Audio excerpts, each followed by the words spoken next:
সুনামগঞ্জের ধর্মপাশায় অগ্নিদগ্ধ হয়ে একই পরিবারের ৬ জনের মৃত্যুর ঘটনার রহস্য উন্মোচনে কাজ করছে পুলিশ। মরদেহগুলো ময়নাতদন্তের জন্য রাখা হয়েছে সদর হাসপাতাল মর্গে। প্রত্যন্ত এলাকার একটি ঘরে হঠাৎ আগুন ও একসাথে পরিবারের সবার মৃত্যুর কারণ জানতে তদন্ত শুরু করেছে পুলিশ। হাওর বেষ্টিত ধর্মপাশার প্রত্যন্ত এলাকা শিমেরখাল গ্রাম। সোমবার গভীর রাতে গ্রামের সরকারি আশ্রয়ন কেন্দ্রে দিনমজুর এমারুল মিয়ার বাড়িতে আগুন জ্বলতে দেখেন স্থানীয়রা। আশপাশের মানুষ এগিয়ে গেলে ঘরের দরজা ভেতর থেকে বন্ধ দেখতে পায়। গ্রামবাসীর চেষ্টায় আগুন নেভানো হয়, তবে ঘর থেকে কাউকে বের করা যায়নি।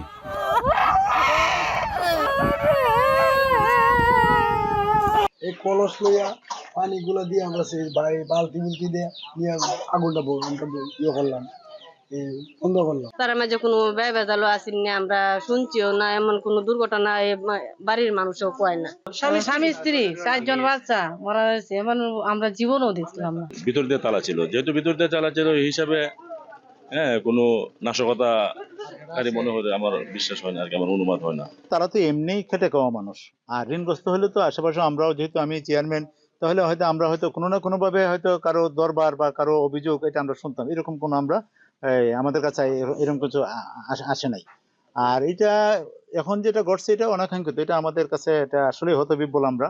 মঙ্গলবার সকালে পুলিশ ঘরের ভেতর থেকে পরিবারের 6 সদস্যের পুড়ে যাওয়া মরদেহ উদ্ধার করে। নিহতরা হলেন গৃহকর্তা এমারুল, তার স্ত্রী পলি আক্তার ও তাদের 4 সন্তান পলাশ, ফরহাদ, ওমর ফারুক ও ফাতেমা।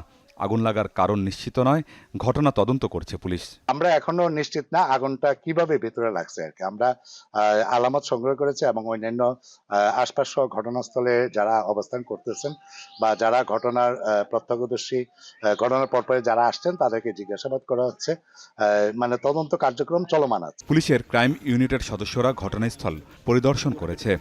আশ্রয়ন কেন্দ্রটিতে 34টি ঘর রয়েছে। আমিন বাবু, যমুনা নিউজ।